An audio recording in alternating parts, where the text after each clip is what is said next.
نحمده ونستعينه ونستغفره ونعوذ بالله من شرور أنفسنا وسيئات أعمالنا. من يهده الله فلا مضل له ومن يضلل فلا هادي له، وأشهد أن لا إله إلا الله ولي الصالحين، وأشهد أن محمدا عبد الله ورسوله صلوات الله عليه وعلى آله وأصحابه والتابعين لهم بإحسان إلى يوم الدين، وبعد. عباد الله، أوصيكم ونفسي بتقوى الله عز وجل الذي خلق السماوات والأرض وما بينهما في 6 أيام، وهو الذي أرسل محمد صلى الله عليه وسلم وجعله خير الرسل. نحمده على جميع النعمة ونشكره وندعو الله سبحانه وتعالى أن يصلي على حبيبنا محمد صلى الله عليه وسلم. عباد الله، خطبتنا اليوم إن شاء الله نتحدث في الأمر المهم في الخمر. وقال مولانا في القرآن الكريم: يسألونك عن الخمر والميسر قل فيهما إثم كبير ومنافع للناس وإثمهما أكبر من نفعهما ويسألونك ماذا ينفقون قل العفو كذلك يبين الله لكم الآيات لعلكم تتفكرون. وقال: يا أيها الذين آمنوا لا تقربوا الصلاة وأنتم سكارى حتى تعلموا ما تقولون في سورة النساء. وقال مولانا في سورة المائدة: يا أيها الذين آمنوا إنما الخمر والميسر والأنصاب والأزلام رجس من عمل الشيطان فاجتنبوه لعلكم تفلحون. إنما يريد الشيطان أن يوقع بينكم العداوة والبغضاء في الخمر والميسر ويصدكم عن ذكر الله وعن الصلاة فهل أنتم منتهون. Alhamdulillah, chers frères et sœurs en islam, nous rendons grâce à Allah Tabarak wa Ta'ala. Nous attestons qu'il n'y a de Dieu digne d'adoration autre que lui, l'omniscient, l'omnipotent, celui qui ne somnole pas à plus forte raison de dormir, celui qui a créé ses créatures, celui qui n'a pas de début et qui n'a pas de fin. Pourquoi? Parce qu'il a fait du début et de la fin les attributs du temps, et lui-même il est hors du temps, subhanahu wa ta'ala. Il voit l'ensemble de ses créatures en haut de son trône, sa science cerne toutes choses dans les cieux et sur la terre, et il n'y a aucune feuille qui puisse, n'est-ce pas, tomber sur la surface de la terre sans qu'il ne soit exactement informé. Il est celui qui voit une fourmi dans une nuit sombre, dans une grotte sombre. Il voit la fourmi, il entend les pas de la fourmi. Il est celui, subhanahu wa ta'ala, qui n'est comparable à nulle autre chose. Il est celui dont la réflexion, l'imagination des êtres humains ne peut cerner à sa juste valeur. Il est celui qui n'est comparable à nulle chose. Il est le Créateur suprême, celui qui a créé l'univers, le cosmos, celui qui a créé le soleil et la lune. Il détient toute science, subhanahu wa ta'ala, et son pouvoir cerne toutes choses. Il est l'audient, il est l'omniscient, il est l'omnipotent. Il lui suffit de dire à une chose soit, et la chose est, subhanahu wa ta'ala. Il est celui qui sait exactement ce que nous cachons au fond de nous. Il est aussi celui qui sait exactement ce que nous divulguons sur nos langues et à travers nos actes. Il est celui, subhanahu wa ta'ala, qui sait ce qui se passe dans notre organisme, puisque c'est lui qui l'a créé. Il sait exactement le nombre de litres d'oxygène que nous respirons, parce que c'est lui qui nous en a fait don. Il nous a mis, dans ce bas monde-là, nous et les djinns, il nous a créés uniquement pour son adoration. Je vous recommande, ainsi que ma propre personne, la crainte scrupuleuse de ce Seigneur omniscient, omnipotent, qui nous jugera, qui donne la vie et donne la mort, qui va nous rappeler vers lui et qui va interroger chacun d'entre nous par rapport à ce que nous avons commis comme acte. Et oui, nous allons être interrogés par ce Seigneur-là, omniscient, omnipotent, parce qu'il nous a envoyé les messagers. Il nous a envoyé les messagers afin que ces messagers viennent nous transmettre l'objectif de notre création. Que ces messagers viennent nous dire la raison pour laquelle nous sommes sur terre, la raison pour laquelle nous sommes en train de marcher sur terre, la raison pour laquelle nous respirons, que nous mangeons, la raison pour laquelle nous avons ce corps, cet organisme que nous n'avons pas créé, la raison pour laquelle nous avons cet univers que nous n'avons pas créé, la raison pour laquelle nous sommes là, tout simplement. Et ces messagers viennent nous informer également de ce qui nous attend après notre vie. Il a créé cette vie. Il a créé la vie future vers laquelle nous nous dirigeons. Et cette vie dans laquelle nous sommes, il a fait de cette vie une vie éphémère, une vie qui commence, n'est-ce pas, par la naissance et qui se termine par la mort. Il a fait de la vie future vers laquelle nous nous dirigeons une vie qui commence par la mort, mais qui n'a pas de fin. Et la vie future, les messagers viennent nous informer par rapport à cette vie future-là. Et cette vie future, c'est elle qu'il faut préparer, parce que c'est la vie où nous allons être rétribués. Ce n'est pas une vie de travail, mais c'est une vie dans laquelle nous allons être rétribués. Mais la vie éphémère dans laquelle nous sommes actuellement, c'est la vie dans laquelle nous devons travailler pour pouvoir récolter une bonne part après notre vie ici-bas. Et oui, chers frères, c'est la mort qui vient vers nous. Et oui, chers frères et sœurs, nous sommes appelés à quitter ce bas monde-là, bon gré, mal gré. Il faut que notre corps et notre âme se séparent. Ceci se fera par les moyens qu'il décidera lui-même. Ceci, Allah subhanahu wa ta'ala l'a décrété 50 000 ans avant la création des cieux et de la terre. Nous allons donc mourir, soit dans la circulation, nous allons donc mourir soit sur un lit d'hôpital, nous allons donc mourir soit dans nos chambres, soit étant assis dans un drap, ou tout simplement en train de marcher, nous allons très certainement mourir, avec une cause qu'il voudra vouloir lui-même, subhanahu wa ta'ala. Et il a décrété la mort pour l'ensemble de ces créatures. Toutes les créatures qui sont dotées d'âme sont appelées à mourir. Même ces anges, les anges qu'il a créés et qu'il n'a pas dotés de libre arbitre, ils sont des créatures qui ne les obéissent pas. Il a décidé que ces anges également meurent. Chers frères, chers sœurs, Allah Ta'ala nous a donc créé pour une grande chose. Et cette chose, c'est quoi? C'est l'adoration d'Allah Ta'ala, unique, sans associé. Nous ne devons pas lui associer quelque chose, car il pardonne les péchés de son esclave, mais c'est tout esclave qui meurt avec le chute. Allah subhanahu wa ta'ala a promis de ne pas le pardonner. Il ne pardonne pas au chute. Allah ne pardonne pas. On lui associe quelque chose. Il est jaloux, subhanahu wa ta'ala. Donc nous sommes créés par ce créateur-là pour l'adorer seul, sans associer quelque chose. Et pour pouvoir l'adorer convenablement, il faudrait bien le connaître. Et pour le connaître, il faut chercher à connaître sa religion, chercher à connaître son prophète qui nous a envoyé, chercher à connaître le message qui nous a été destiné. Et oui, chers frères, chers sœurs, ce message de l'islam, cette belle religion qu'Allah subhanahu wa ta'ala nous a donnée, cette religion qui existe depuis la création des cieux et de la terre, cette religion qui existera jusqu'à la fin des temps. C'est l'islam, qui veut dire paix, qui veut dire soumission à un Seigneur créateur de l'univers. C'est la même religion qui a été prêchée par Nuh alayhi salam. C'est cette même religion qui a été prêchée par Moussa alayhi salam. C'est cette même religion qui a été prêchée par Ibrahim alayhi salam. Cette même religion a été prêchée par Isa alayhi salam. C'est l'islam, chers frères, chers sœurs.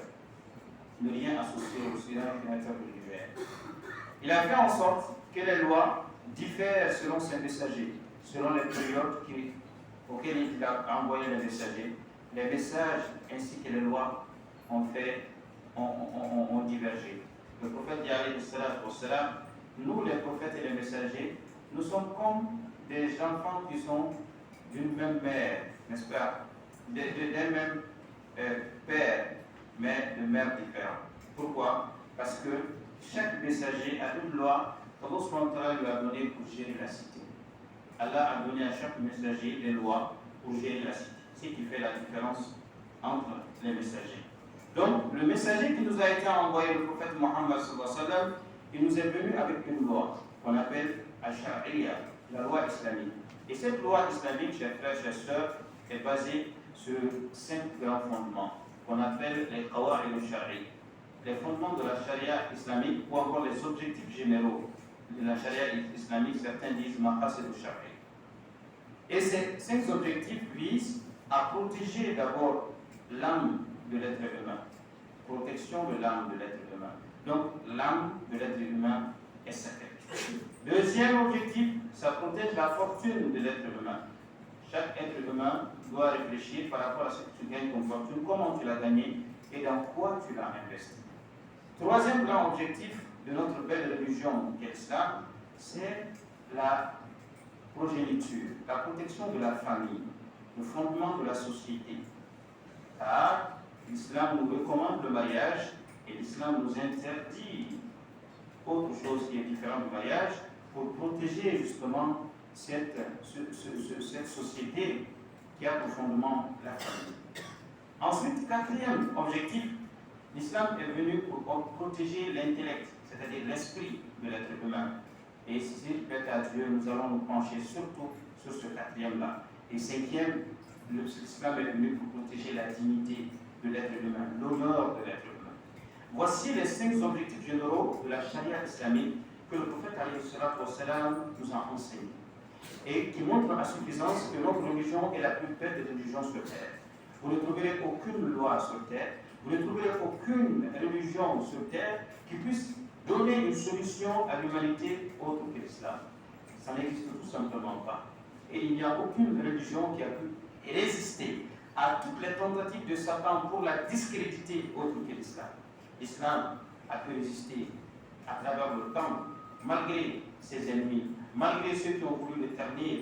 Allah subhanahu wa ta'ala a promis qu'il protégera cette belle religion jusqu'à la fin des temps. Donc, le message est clair. Nous avons une religion qui est structurée. Nous avons une religion qui a des objectifs. Mais, parfois, si nous ignorons notre religion, nous tombons facilement dans l'égarement. Encore plus pire, parfois, si nous ne faisons pas attention, nous pouvons même combattre notre propre religion pour la simple raison que nous ne connaissons pas, nous la connaissons tout simplement pas. Donc nous devons chercher à connaître cette belle religion. En tant qu'on a dîné, ni donc, ni dîné donc, à la fête, il dîné. Mais ni dîné donc, ni ma donc, après le dîner, nous ne dîner pas de nous. Dîner, nous donc, avec moi, faire un bécan. Dîner, il faut être pour moi, sans faire, mais c'est la proposition qui est généralement. Min ka bon ka tɛmɛ a kan n'i t'o dɔn e yɛrɛ bɛ kɛ a jugu ye e yɛrɛ b'a kɛlɛ e yɛrɛ bɛ kuma dɔw fɔ minnu bɛ yen minnu bɛ kɛ sababu ye ka tɔɔrɔ lase i ka diinɛ ma kodɔnbaliya kan o bɛ sɔrɔ sira jumɛn fɛ parce que n'i ka diinɛ dɔn. Aujourd'hui, chers frères, nous allons nous pencher sur un des objectifs de la charia islamique qui est la préservation de l'esprit, de l'intellect. Et aujourd'hui, nous allons essentiellement nous pencher sur deux problématiques, n'est-ce pas, qui concernent l'alcool et la drogue. L'alcool et la drogue, ces substances qui sont très nocives pour l'organisme, très nocives pour l'être humain, effectivement, ont été mentionnées dans le Coran al-Karim. Et Allah subhanahu wa ta'ala en a fait belle mention. Et le Coran nous relate une très belle histoire par rapport à cette question de l'alcool et à sa dangerosité pour l'être humain. Glo, fen jukubadu. Fɛn o fɛn fana min tɛ gulɔ ye, min bɛ tali kɛ sigɛrɛti, shisha, walima dɔrɔgu min, ninnu bɛɛ lajɛlen kɔlɔlɔ minnu b'a la adamaden farikolo kan, kɛrɛnkɛrɛnnenya la a bɛ ɲɛsin adamaden hakili ma, o kɔfɛ a bɛ ɲɛsin adamaden farikolo bɛɛ lajɛlen ma. Le Coran, Allah subhanahu wa ta'ala nous dit dans le Coran al-Karim, dans un verset, Allah a adressé au prophète et ainsi qu'aux compagnons, lorsque le prophète a trouvé qu'effectivement, les Arabes à l'époque consommaient beaucoup l'alcool. Allah subhanahu wa ta'ala a dit, ala kotoni, ya ayyuha alladhina amanu, ô vous qui avez cru, la taqrabu as-salata wa antum sukara, n'approchez pas vos prières pendant que vous êtes ivres. Aw kana seli farda la, on a seli k'a sɔrɔ aw sulen. Vous voyez, cette interdiction méthodique de la part d'un Seigneur créateur de l'univers qui pouvait tout simplement interdire l'alcool sans pour autant passer par cette stratégie, cette méthodologie. Allah dit au prophète de dire aux croyants de ne pas accomplir la prière pendant qu'ils sont ivres. Pourquoi Allah dit jusqu'à ce que vous puissiez vous rendre compte de ce que vous êtes en train de dire. Vous n'allez pas prier étant ivre, allez prononcer des choses qui ne sont pas du tout des choses bonnes, alors que la prière elle-même est un entretien entre l'être humain et Allah subhanahu wa ta'ala. Aw kana seli ka sɔrɔ aw sunnen don munna walasa aw bɛna fɛn min fɔ seli kɔnɔ aw k'a dɔn fɛn min bɛ bɔ da kɔnɔ aw k'a dɔn parce que ni jɔn ko ko Allahu akbar foyi ti ni Ala cɛ bilen i ni Ala de bɛ ka kuma.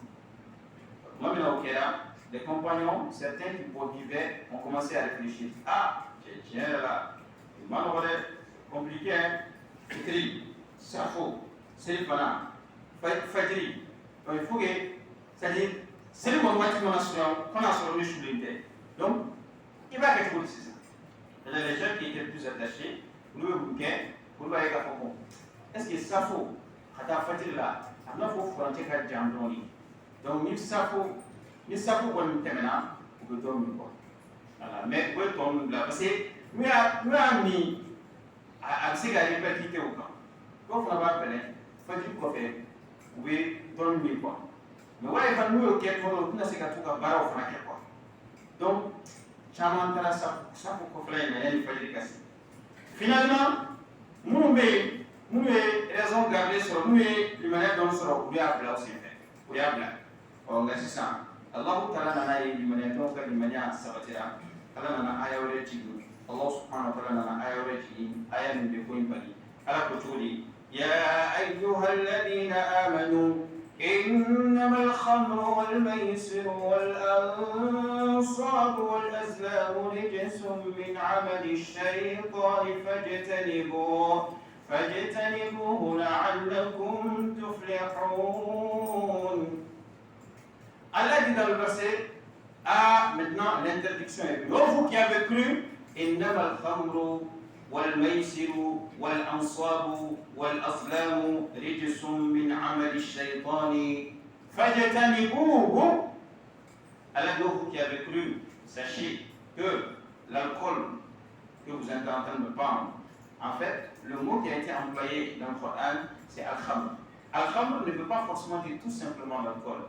L'al-khamr veut dire toute substance qui désoriente l'être humain, qui désoriente la conscience de l'être humain, mais également qui désoriente les actes de l'être humain. Fais-on faire pénal à la matin hakli, avant boire toi. Fais-on faire pénal à la matin kabara, avec fait minke, avec kewali dans ses comportements, avant boire à toi, il peut être le médo, khamro kolona.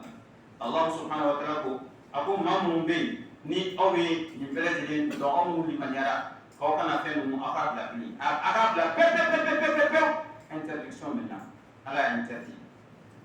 Muna ko Allah subhanahu wa ta'ala ko inama yuridu shaytanu ko shaytan be fere ka bensinkonia ni tubia ko do aw ɲɔgɔn cɛ ni aw kɛra manifɛn ninnu consommer-bagaw ye n'aw kɛra o consommer-bagaw ye a bɛ kɛ sababu ye k'i bɔ i hakili kan a bɛ sababu k'i bɔ i ka jogo kan donc i tɛ kɛ adamaden normal ye i yɛrɛ a impact négatif bɛ jouer e kan a bɛ jouer i ka famille kan a bɛ jouer société kan a bɛ jouer jamana kan wa a bɛ jouer silamɛya i ka diinɛ kan diinɛ basigibaliya bɛ sɔrɔ a sira fɛ jamana yɛrɛ ka basigibaliya bɛ sɔrɔ a sira fɛ donc seitanɛ a bɛ ɲini de laɲini adamadenw ka bin kɔnɔ. Le prophète alayhi salatu wassalam nous dit dans un autre hadith que la mère des vices c'est la consommation de l'alcool ou encore de khamr, de toute chose qui puisse désorienter un être humain. C'est la mère des vices. Kojugu bɛɛ lajɛlen ba o ye maa ka sɔn ka gulɔ min walima i ka sɔn ka fɛn ta fɛn min bɛ yen n'a b'i bɔ i hakili kan n'i y'o kɛ a bɛ kɛ kojugu bɛɛ lajɛlen ba ye munna parce que ni i y'o kɛ n'i y'o ta i bɛ fɛn bɛɛ fɔ n'i y'o ta i bɛ fɛn bɛɛ kɛ tu es capable de dire toute chose tu es capable de faire toute chose fɛn o fɛn bɛ yen ni a man kan ka fɔ i b'a fɔ fɛn o fɛn bɛ yen n'a man kan kɛ i b'a kɛ.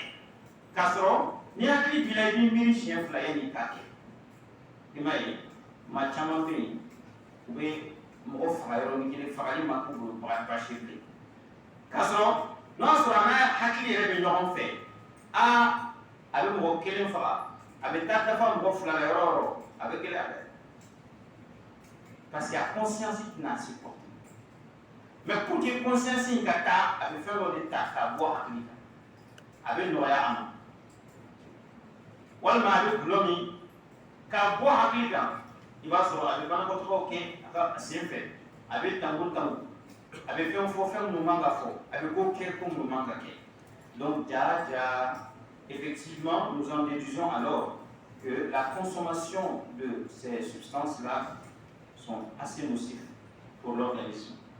Sur le plan médical, puisque je suis médecin, ce qui fait encore plus peur, c'est qu'il n'y a aucun cancer qui n'a pas comme facteur favorisant l'alcool ou encore le tabac. La plupart des cancers ont comme facteur favorisant l'alcool et le tabac.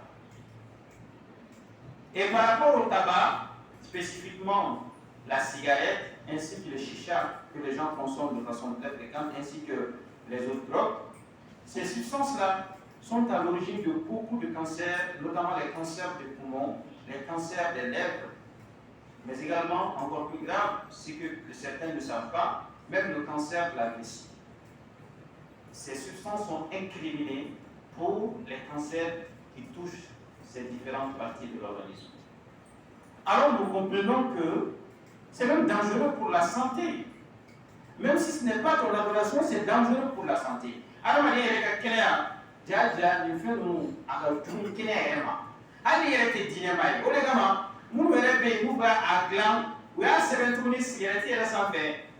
que dangereux pour la santé. En fait, la cigarette même te dit, mon frère, si tu me prends, il faut me prendre, mais moi là, je suis dangereux pour ta santé.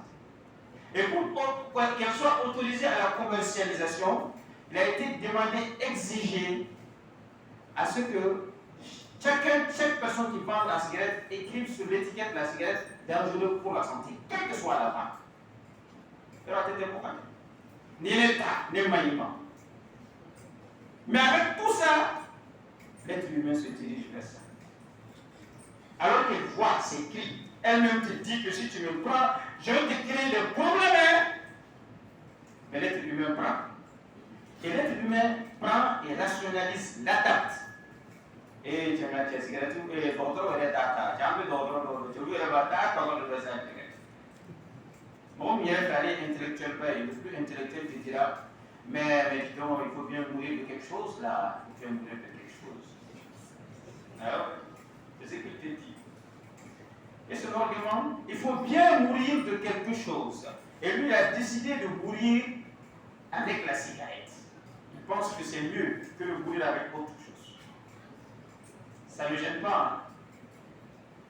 Et c'est sa logique. Il pense qu'il faut mourir de quelque chose.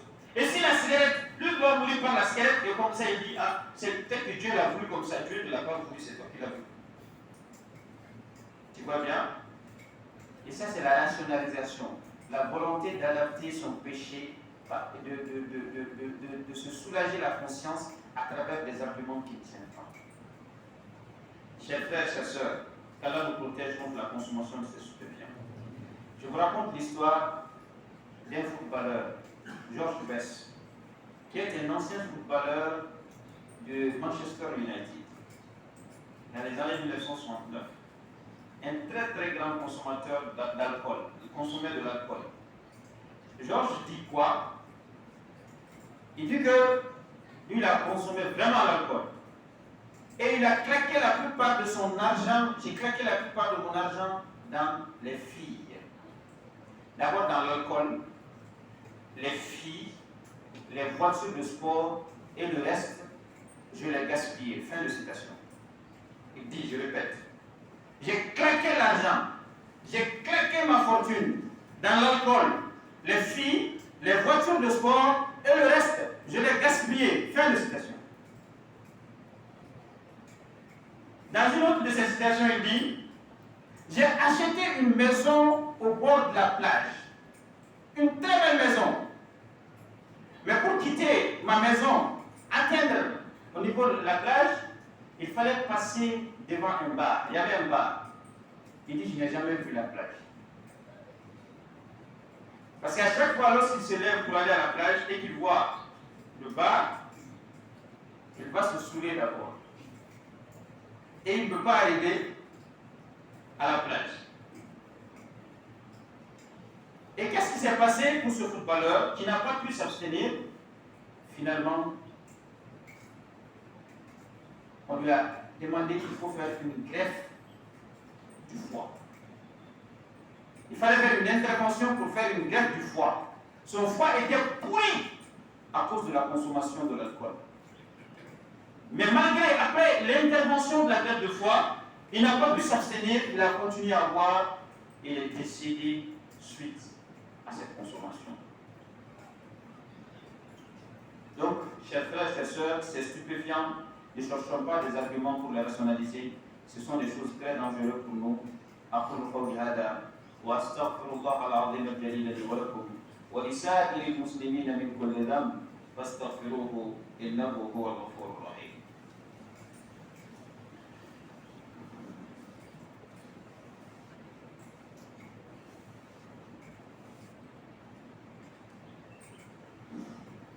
الحمد لله والصلاة والسلام على أشرف الأنبياء والمرسلين وعلى آله وأصحابه والتابعين لهم بإحسان إلى يوم الدين وبعد. عن أبي هريرة رضي الله عنه قال النبي صلى الله عليه وسلم: لا يزني الزاني حين يزني وهو مؤمن، ولا يشرب الخمر حين يشرب وهو مؤمن، ولا يسرق حين يسرق وهو مؤمن، ولا ينتهب نهبة يرفع الناس إليه فيها أبصارهم حين ينتهبها وهو مؤمن. أخرجه البخاري. Dans ce hadith rapporté par Abu Huraira, le prophète nous dit que celui qui commet la fornication ne commet pas la fornication alors qu'il y a un grain de foi dans son cœur. Allah arrache la foi qui existe dans son cœur pendant qu'il est en train de commettre la fornication. Le prophète dit alayhi salatu wassalam: وَلَا يَشْرَبُ الْخَمْرَ حِينَ يَشْرَبُ وَهُوَ مُؤْمِنٌ. Et il n'y a pas une personne qui décide de consommer de l'alcool alors qu'il est croyant. Allah arrache la foi pendant qu'il a pris la décision, qu'il a commencé à passer à l'acte. Allah arrache la foi dans son cœur pendant qu'il est en train de boire. Et c'est cette partie dont j'avais besoin, juste pour dire qu'en consommant ces stupéfiants, notre foi est en danger pour la simple raison que notre foi est arrachée. Et si jamais il venait que nous mourions dans cette circonstance-là, yes, Gretimi, Yas, Mika, Ayifa, oh, qu'est-ce que vous dites ça? Au fond, on a d'Arab, moi. Au fond, d'Arab, nous, on va le faire fort. Il faut la dire pas. Il est Droguta, il est Shishami. Ce que les gens oublient, c'est que les gens qui prennent Shisha, une séance de Shisha, ça équivaut environ à 20 à 30 mètres de cigarettes. La Shisha qui met un barbecue, il a vu cigarette, des mois, des pisabayos, des micro-pans. Wami, c'est Shisha. Et ce qui est encore plus grave, c'est que les fumeurs passifs sont plus exposés que les fumeurs actifs. Qu'est-ce que c'est qu'un fumeur actif? C'est celui qui fume. Qu'est-ce que c'est qu'un fumeur passif? C'est celui qui est assis à côté mais qui ne fume pas. Alors, les bras pour vous, oui. Non, les cigarettes, non, les pouvoirs cigarettes, non, les cigarettes, les tamis. Chicha, oui. Bon, les chicha, nous, on va les greffes, mais les tamis. Ok, les tamis. Alors qu'il est plus exposé que celui même qui est en train de consommer. Pourquoi? Parce que la personne qui consomme le chicha ou encore la cigarette inspire, n'est-ce pas, cette fumée malsaine, mais commence à expirer cette fumée, mais accompagnée des gaz carboniques de lui-même son organisme. Allez avec un organisme gaz carbonique à bout là-bas, car la chicha il y a la cigarette il y a kasa fanaka, et même si les bacs et fanako sama. et nous pose Samao. Et t'as les gars du coup de waouh, allez le faire. Si la taille est allée. Et ceux qui fument dans leur famille sont les gens qui sont dangereux pour leur famille. Bon, nous sommes la cigarette, ni kademba, la cigarette, ni il faut nous greffer, la cigarette, ni il faut que les consommer nous tenons. Il nous tenons consommer parce qu'il y avait pas déplacé au mouvement. Donc très certainement, ces choses sont très très dangereuses pour la santé. Maintenant, au-delà de ça, ça a une répercussion sociale. Quelqu'un qui consomme beaucoup ces stupéfiants, cette drogue, c'est l'alcool, qui le désoriente, cette personne n'est pas apte à pouvoir bien travailler. Selon une étude qui a été faite en 2018 à Sikasso, cette étude révèle que la plupart des gens qui consomment les stupéfiants, les drogues, sont à 90%, 93, et quelques pourcents de jeunes. Un. De deux, ça révèle que la plupart également sont célibataires. Et trois, la plupart sont sans emploi. Jeune, vous allez voir rarement un vieux consommer la cigarette alors qu'il a commencé étant vieux. La plupart des vieilles personnes qui consomment actuellement la cigarette, vous allez trouver qu'ils l'ont consommée depuis qu'ils étaient jeunes. Ils n'ont pas pu laisser jusqu'à leur vieillesse. Donc, l'âge de la jeunesse, c'est l'âge à laquelle Satan pousse l'être humain à aller vers cela. Et très généralement, c'est vers la fréquentation. Tu ne veux pas prendre la cigarette, ton ami te dit, ou que les gens t'as ça, tu es trop t'as ça, Maya, tu es né, tu es fait une taille, tu devais là, ok, non, pas.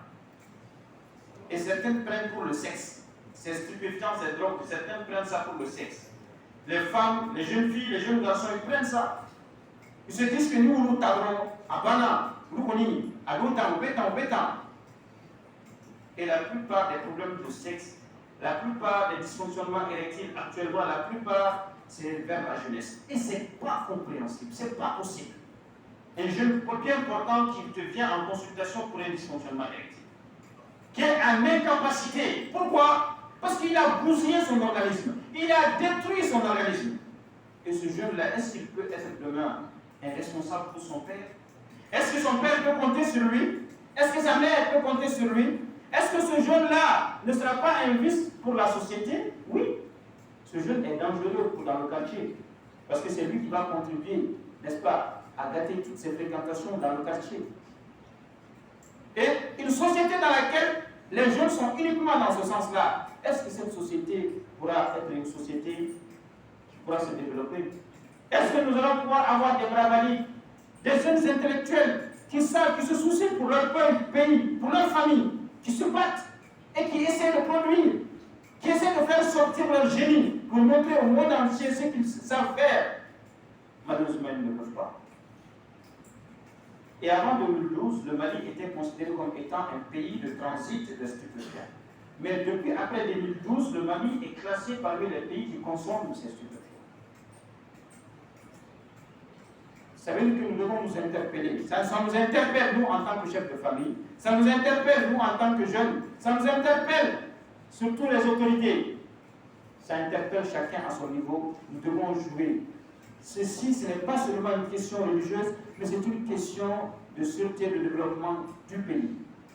Si la jeunesse, on ne lutte pas pour que la jeunesse sorte de ces stupéfiants-là, on va avoir tous les problèmes dans nos pays. Les braquages, les gens qui viennent vous tuer dans vos pharmacies, les gens qui viennent vous tuer dans vos grandes boutiques, la plupart de ces agresseurs, les gens qui vont tout simplement à l'armée parce que tout simplement ils n'ont pas eu de débouché, la plupart sont dans ces vices-là. Et ils partent dans l'armée encore plus pire. Pour avoir la force, il faut consommer de la drogue. Pour avoir la force, il faut consommer de l'alcool. Mais c'est grave. Est-ce que nous pouvons aspirer à un développement dans ce contexte-là? Donc, chers frères, chères sœurs, chacun d'entre nous est interpellé pour pouvoir nous battre contre ce fléau-là. Et contrôlons nos fréquentations. Faisons attention aux fréquentations de nos enfants, de nos filles, de nos garçons, car Allah subhanahu wa ta'ala va interroger chacun. beki hakito yela ya hakito dena ya hakito musola ya hakito ide muso ni de chawla ya hakito yela no te sisa angela de ya rabbi ala kan be so roma jamana ala ta basi ala kan plasra ni manka ala kan antum ke ala sira tonye ala kan yele ke ala sira mawye mu be sigarati mina an chala ala kan mo ya sigarati ukapla ala kan mo ya sigarati ukapla mu tay shishami ala kun no ala kun teme ko shisha ina kapla mu tay plomi ala ba kalama ala kun teme ko plomi ukapla ya rabbi ala dili ala kana anke plomi na ye ala kana antum ke plomi na ye ala kana anke shisha mina ye ala kana anke sigarati mina ye ala kana ko an sona ya rabbi ala ka an yoma jaya ka boluna alumuna ala ka udeme aka pobula ya rabbi an jamana ni ala ka plasira ni manka ala ka madina ni ala ka saporota ala ka kana tukuna siri ala ku saporota jamana ni ala ka yirwa jamana ni funake nu ala ku ke don gawo ye ala ku ke kudona ye ala ka pere sabatu mu yonche ala ku ke dine che sirkela bawo ye allah subhanahu wa ta'ala ku son tien doni ani dine doni la ala ku ke jamana ni siniye ala ku ku yere son dim chaman barkamuna munu bisra alanye munu bitu allah tabarak wa ta'ala ka yamariya kanko wa sallallahu ala sayyidina wa nabiyyina wa azimina muhammad وعلى آله وأصحابه والتابعين لهم بإحسان إلى يوم الدين سبحانك اللهم وبحمدك نشهد أن لا إله إلا أنت نستغفرك ونتوب إليك سبحان ربك رب العزة عما يصفون وسلام على المرسلين والحمد لله رب العالمين قوموا إلى الصلاة